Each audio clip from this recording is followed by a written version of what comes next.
দীপ্তর সন্ধ্যার সংবাদে আপনাদের সাথে আছি আমি আনোয়ারুল আলম। শুরুতেই জানাবো সংবাদ শিরোনাম। 10 ডিসেম্বর রেকর্ড হবে সিইসির ভাষণ, একই দিন রাষ্ট্রপতির সঙ্গে সাক্ষাৎ করবে ইসি। থাইল্যান্ড ও কম্বোডিয়ার সেনাদের মধ্যে সীমান্তে নতুন করে সংঘর্ষ, থাই সেনা নিহত। ভারতের কারণে বিপাকে আইসিসি, লোকসান গুনতে হচ্ছে ৭৪,০০০ কোটি টাকা।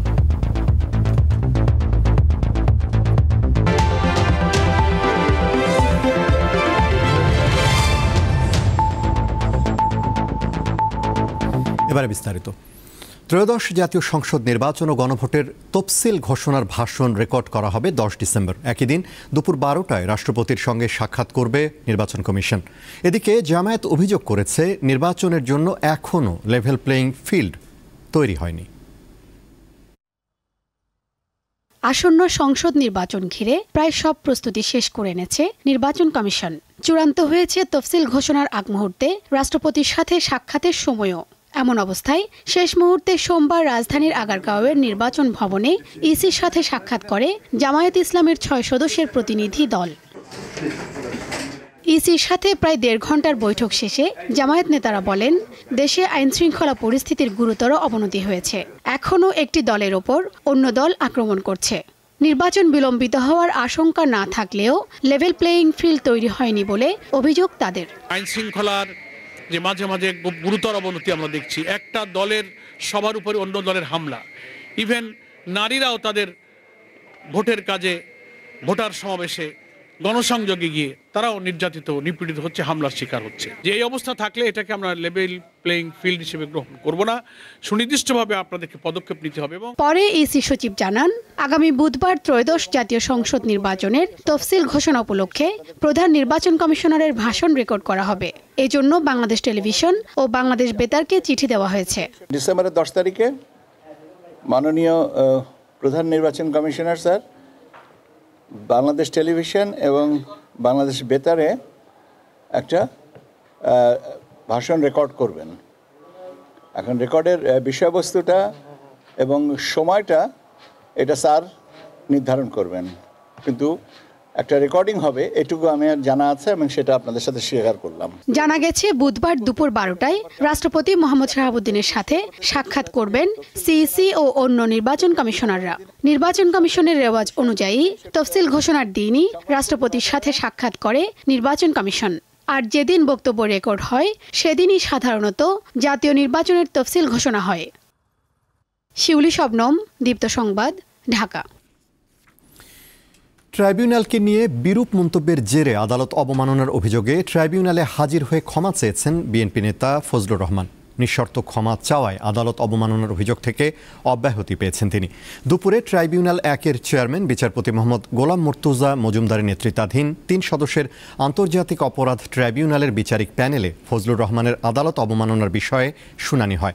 গত 26 নভেম্বর আন্তর্জাতিক অপরাধ ট্রাইব্যুনালে ফজলুর রহমানের বিরুদ্ধে আদালত অবমাননার অভিযোগ করে প্রসিকিউশন। এদিকে জুলাই গণ অভ্যুত্থানে সংঘটিত হত্যাকাণ্ডে মানবতাবিরোধী অপরাধের মামলায় ওবায়দুল কাদের ও সাবেক মন্ত্রী, প্রতিমন্ত্রী সহ 41 জনের বিরুদ্ধে 9 ফেব্রুয়ারির মধ্যে তদন্ত প্রতিবেদন জমা দিতে প্রসিকিউশনকে নির্দেশ দিয়েছে আন্তর্জাতিক অপরাধ ট্রাইব্যুনাল 1।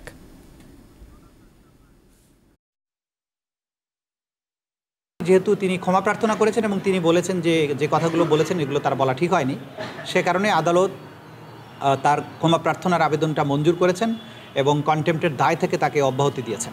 আমরা যে ব্যাখ্যা দিয়েছিলাম এবং সেই ব্যাখ্যার মধ্যে তিনি আদালতের কাছে নিঃশর্ত ক্ষমা প্রার্থনা করেছেন এবং সেটা গ্রহণ করে ওনার বিরুদ্ধে আদালত অবমাননার জন্য যে প্রসিডিংটা শুরু হয়েছিল সেটিও ড্রপ করে দিয়েছেন। অর্থাৎ এখন এই ট্রাইব্যুনালের সামনে জনাব ফজলুর রহমানের বিরুদ্ধে আদালত অবমাননার কোনো প্রসিডিং পেন্ডিং নেই। দেশ গণতন্ত্রের পথে হাঁটছে। এই গণতান্ত্রিক পথে যারাই বাধার সৃষ্টি করবে তাদেরকে দেশের জনগণ প্রত্যাখ্যান করবে বলে মন্তব্য করেছেন বিএনপির স্থায়ী কমিটির সদস্য সালাউদ্দিন আহমদ। সকালে রাজধানীর খামারবাড়ি কৃষিবিদ ইনস্টিটিউশনে বিএনপি আয়োজিত 7 দিনের দেশ গড়ার পরিকল্পনা কর্মসূচির দ্বিতীয় দিনের উদ্বোধনী বক্তব্যে তিনি এই মন্তব্য করেন। একটি দল ধর্মের নামে ট্যাবলেট বিক্রি করে জনগণের সঙ্গে প্রতারণা করছে বলেও মন্তব্য করেছেন সালাউদ্দিন আহমদ। একই অনুষ্ঠানে দলের আরেক নেতা রুহুল কবির রিজভী বলেন, ইউরোপের পাপ মোচনের ঘটনার মতো জান্নাতের টিকেটের কথা বলে জামায়াত সাধারণ মানুষদের অন্ধকারের দিকে নিচ্ছে, ভোটের জন্য এসব করছে বলে মন্তব্য করেন তিনি।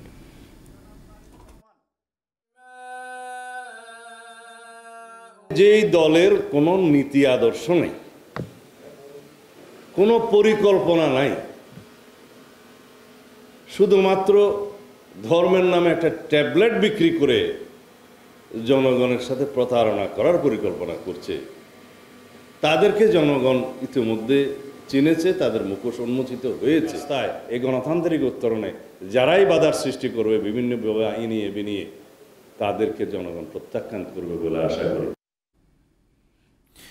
জাতীয় নির্বাচন সামনে রেখে নতুন আরেকটি জোটের আত্মপ্রকাশ হলো আজ।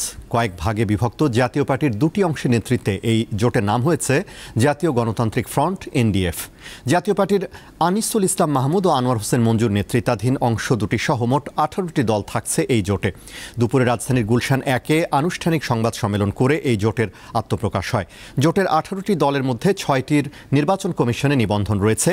নতুন জোটের প্রধান উপদেষ্টা করা হয়েছে জাতীয় পার্টি জেপির চেয়ারম্যান আনোয়ার হোসেন মঞ্জুকে। সভাপতি হয়েছেন জাতীয় পার্টির একাংশের চেয়ারম্যান আনিসুল ইসলাম মাহমুদ। জোটের প্রধান মুখপাত্র হয়েছেন এবিএম রুহুল আমিন হাওলাদার। এছাড়া ইলিয়াস কাঞ্চনের নেতৃত্বে গড়া নতুন দল জনতা পার্টি বাংলাদেশের ভারপ্রাপ্ত চেয়ারম্যান গোলাম সরোয়ারকে জোটের প্রধান সমন্বয়ক করা হয়েছে।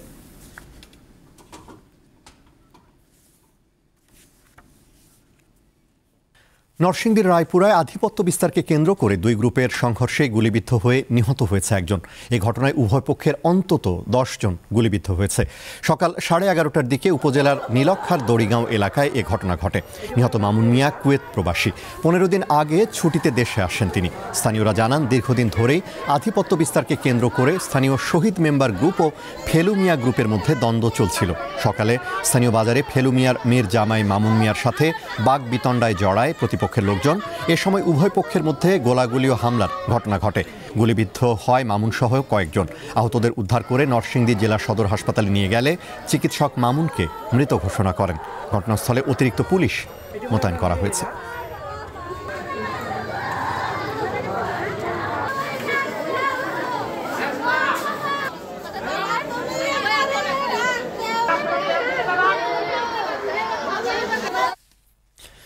আমদানির অনুমতি দেওয়ার পর একদিনের ব্যবধানে কেজিতে 20 থেকে 40 টাকা পর্যন্ত কমেছে পেঁয়াজের দাম। ব্যবসায়ীরা বলছেন, আমদানি অব্যাহত থাকলে এবং মুড়ি কাটা পেঁয়াজের সরবরাহ বাড়লে দাম আরও কমবে। বাজারে অস্থিরতার মধ্যেই চাঁপাইনবাবগঞ্জের সোনা মসজিদ স্থলবন্দর দিয়ে ভারত থেকে এসেছে আমদানি করা 60 মেট্রিক টন পেঁয়াজ। রোববার রাতে পেঁয়াজবাহী ট্রাক দুটি বন্দরে প্রবেশ করে। এছাড়া দিনাজপুরের হিলি স্থলবন্দর দিয়েও ভারত থেকে পেঁয়াজ আমদানি শুরু হয়েছে। রোববার বিকেল 4:30টায় ভারত থেকে পেঁয়াজ বোঝায় 3টি ট্রাক বন্দরে প্রবেশ করে।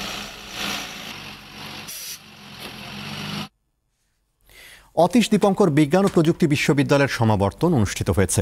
সম্প্রতি রাজধানীর চীন মৈত্রী সম্মেলন কেন্দ্রে সমাবর্তনে প্রধান অতিথি হিসেবে উপস্থিত ছিলেন বিশ্ববিদ্যালয় মঞ্জুরি কমিশনের চেয়ারম্যান প্রফেসর ডক্টর এস.এম.এ. ফায়েজ। সমাবর্তনে ডক্টর এস.এম.এ. ফায়েজ বিশ্ববিদ্যালয়ের গ্র্যাজুয়েটদের অভিনন্দন জানান। তিনি বলেন, ছাত্ররাই নতুন বাংলাদেশের কারিগর। জুলাই আন্দোলনে তাদের আত্মত্যাগের মধ্য দিয়ে পেয়েছি নতুন বাংলাদেশ। তিনি আরও বলেন, বিশ্ববিদ্যালয়ের কাজ হলো জ্ঞান ও উদ্ভাবনকে সমৃদ্ধ করা। আমাদের এ প্রচেষ্টা চালিয়ে যেতে হবে। এক্ষেত্রে বিশ্ববিদ্যালয়ের শিক্ষক ও শিক্ষার্থীদের একসাথে এগিয়ে আসতে হবে। এবারের সমাবর্তনে 2326 জন শিক্ষার্থীকে গ্র্যাজুয়েশন ডিগ্রি প্রদান করা হয়।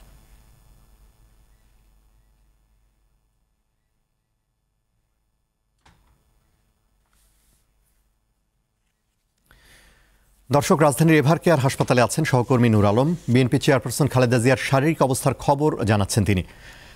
নূর, বিএনপির পক্ষ থেকে কিছু জানানো হয়েছে কি? সবশেষ কি তথ্য আছে আপনার কাছে? হ্যাঁ আনোয়ার, আপনি জানেন যে গত মাস অর্থাৎ এই মাসের 23 তারিখে কিন্তু বেগম খালেদা জিয়া বেশ কিছু যে জটিলতা সেই নিয়েই কিন্তু রাজধানীর এভার কেয়ার হাসপাতালে তিনি ভর্তি হন এবং তারপর থেকে কিন্তু আমরা প্রতিদিনই কিন্তু গণমাধ্যম কর্মী যারা রয়েছেন তারা কিন্তু খবর সংগ্রহ করছি এবং বিএনপির পক্ষ থেকে যে প্রেস ব্রিফিং মাধ্যমে যে স্বাস্থ্য বিষয়ক যে তথ্য সেগুলো কিন্তু আসলে জানানো হচ্ছে। তবে আজকের দিনটি যদি স্বাস্থ্যের খবর যদি আমরা বলতে চাই, সেটা হচ্ছে এখন পর্যন্ত বিএনপির পক্ষ থেকে কোনো ব্রিফিং করা হয়নি। তবে আপনি জানেন যে গতকালকে বিএনপি সাবেক প্রধানমন্ত্রী এবং বিএনপি চেয়ারপারসন বেগম খালেদা জিয়ার যে শারীরিক পরিস্থিতি, সেখানে কিন্তু সিটি স্ক্যান সহ বেশ কিছু পরীক্ষা নিরীক্ষা করা হয়। সেই পরীক্ষা নিরীক্ষার পরিপ্রেক্ষিতে কিন্তু আজকে বিকেল 3টার নাগাদ পর বিএনপি চেয়ারপারসন বেগম খালেদা জিয়ার পুত্রবধূ এবং বিএনপি ভারপ্রাপ্ত চেয়ারপারসন তারেক রহমানের যে সহধর্মিণী ডাক্তার জুবাইদা রহমান, তার নেতৃত্বে কিন্তু তিনি এই এভারকেয়ারে এসেছেন এবং যে মেডিকেল বোর্ড রয়েছেন বেগম খালেদা জিয়া, সেই মেডিকেল বোর্ডের যেই সভা সেটা কিন্তু চলছেন। আসলে পরবর্তী বেগম খালেদা জিয়ার যে শারীরিক পরিস্থিতি এবং সহ নানা দিক থেকে কিন্তু তারা আলোচনা কথা বলছে কীভাবে তার স্বাস্থ্যের যেই চিকিৎসা বিষয়ক সেগুলো কিভাবে এগিয়ে নেওয়া যায়। এবং সেই পরিপ্রেক্ষিতে আপনি জানেন যে একটি বিষয় আলোচনার মধ্যে রয়েছে যে জার্মান থেকে যে এয়ার অ্যাম্বুলেন্সটি বেগম খালেদা জিয়াকে লন্ডন নেওয়ার কথা রয়েছে, সেখানেও কিন্তু একটু ধূম্রজাল সৃষ্টি হয়েছে। তবে কবে লাগাতার সেই বিষয়ে কিন্তু বিএনপির পক্ষ থেকে বা মিডিয়া সেলের পক্ষ থেকে এখন পর্যন্ত কোনো তথ্য কিন্তু জানানো হয়নি। গণমাধ্যম কর্মীরা এখানে রাজধানীর এভারকেয়ার যে হাসপাতাল রয়েছে, বেগম খালেদা জিয়া টানা 16 দিন ধরে যে চিকিৎসা নিচ্ছে, আজকের দিন পার হলে টানা 16 দিনই হবে তিনি এখানে ভর্তি অবস্থায় রয়েছেন। এবং আপনি জানেন যে আরেকটি বিষয় যে বেগম খালেদা জিয়ার শুরু থেকে যে তার যখন স্বাস্থ্য অবনতি হয় এবং সেই শুরু থেকে ডাক্তার জুবাইদা রহমান কিন্তু তার যে পুত্রবধূ রয়েছে তার নেতৃত্বে বা তার পরামর্শই কিন্তু তার চিকিৎসা চলে আসছিলেন। তিনি কিন্তু এখন ঢাকায় রয়েছেন এবং বেগম খালেদা জিয়ার মেডিকেল বোর্ডের সাথে কথাবার্তা বলেই কিন্তু তিনি যে পরবর্তী যে চিকিৎসা করণীয় সেই বিষয়টি ঠিক করবেন। অর্থাৎ গতকালকে বা বিএনপির যে দায়িত্বশীলরা রয়েছে তারা বলছে এয়ার অ্যাম্বুলেন্স কিন্তু প্রস্তুত, তবে বেগম খালেদা জিয়ার যে শারীরিক পরিস্থিতি সেটা উন্নতি হলেও কিন্তু আসলে তাকে নেয়ার কথা রয়েছে। তবে এখন পর্যন্ত বিএনপির পক্ষ থেকে কোনো তার স্বাস্থ্যের যে পরিস্থিতি সেটা কিন্তু জানানো হয়নি এবং জানানো হলে পরবর্তী আমরা গণমাধ্যমের যারা রয়েছে তারা কিন্তু অপেক্ষা করছি এবং আমরা জানাতে পারবো পরবর্তীতে। আনোয়ার। নূর, আপনাকে ধন্যবাদ। রাজধানীর এভারকেয়ার হাসপাতাল থেকে জানাচ্ছিলেন সহকর্মী নূর আলম। থাইল্যান্ড ও কম্বোডিয়ার সেনাদের মধ্যে সীমান্তে নতুন করে সংঘর্ষ হয়েছে। এ সময় এক থাই সেনা নিহত ও 4 জন আহত হয়েছে। বিবৃতিতে থাই সেনাবাহিনী জানায়, স্থানীয় সময় সোমবার দুপুর 2:15টার দিকে সিসাকেত প্রদেশের সীমান্ত এলাকায় গুলি ছোড়ে কম্বোডীয় সেনাবাহিনী। এ ঘটনার পর পাল্টা জবাব দেয় থাই বাহিনীও। সংঘাত থামার পরপরই কম্বোডিয়ার সীমান্তবর্তী 4 থাই প্রদেশ থেকে কয়েক হাজার মানুষকে নিরাপদ স্থানে সরিয়ে নেওয়া হয়। এর আগে গত রোববার কম্বোডিয়ার বিরুদ্ধে জাতিসংঘে অভিযোগ জানিয়েছিল থাইল্যান্ড।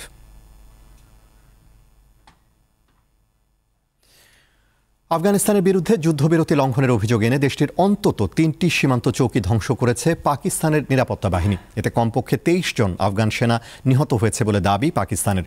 শুক্র ও শনিবার দুই দেশের মধ্যে সীমান্ত সংঘাতে হতাহতের এই ঘটনা ঘটে। পাকিস্তানের সংবাদ মাধ্যম জানায়, শুক্রবার গভীর রাতে বেলুচিস্তানের সীমান্তবর্তী এলাকায় তালেবান বাহিনী হঠাৎ হামলা চালায়। জবাবে পাকিস্তান বাহিনীও পাল্টা গুলি চালায়। দুই পক্ষের মধ্যে প্রায় 45 মিনিট ধরে বিরতিহীনভাবে গোলাগুলির এক পর্যায়ে পাকিস্তানি নিরাপত্তা বাহিনী রকেট লঞ্চার, মর্টার এবং ভারী অস্ত্র ব্যবহার করে।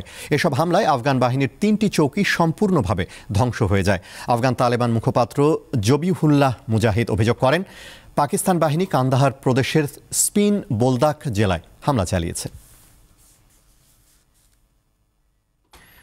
গাজা যুদ্ধবিরতি পরিকল্পনার দ্বিতীয় ধাপ চূড়ান্তের কাছাকাছি বলে জানিয়েছেন ইসরায়েলের প্রধানমন্ত্রী বেনিয়ামিন নেতানিয়াহু। এ নিয়ে আলোচনা করতে এ মাসের শেষে মার্কিন প্রেসিডেন্ট ডোনাল্ড ট্রাম্পের সঙ্গে বৈঠক করবেন তিনি।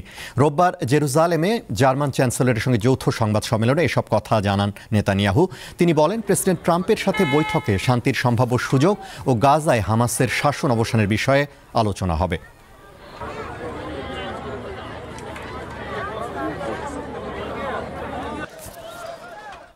খেলার খবর।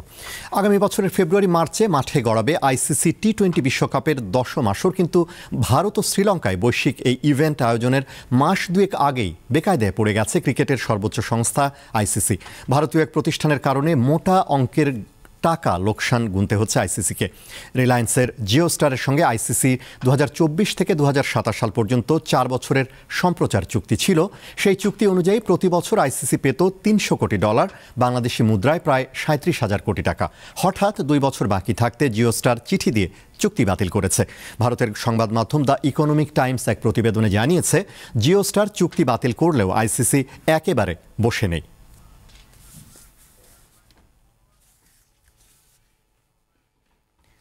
শেষ করব দীপ্তর সন্ধ্যার সংবাদ, তার আগে সংবাদ শিরোনামগুলো জানাবো আরও একবার। 10 ডিসেম্বর রেকর্ড হবে সিইসির ভাষণ, একই দিন রাষ্ট্রপতির সঙ্গে সাক্ষাৎ করবে ইসি। থাইল্যান্ড ও কম্বোডিয়ার সেনাদের মধ্যে সীমান্তে নতুন করে সংঘর্ষ, থাই সেনা নিহত। ভারতের কারণে বিপাকে আইসিসি, লোকসান গুনতে হচ্ছে 74,000 কোটি টাকা।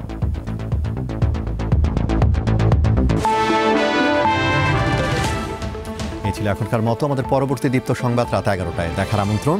এছাড়া আরও তথ্য বিনোদনের খবর পেতে যুক্ত থাকুন দীপ্তর ডিজিটাল প্ল্যাটফর্মগুলোতে। ধন্যবাদ।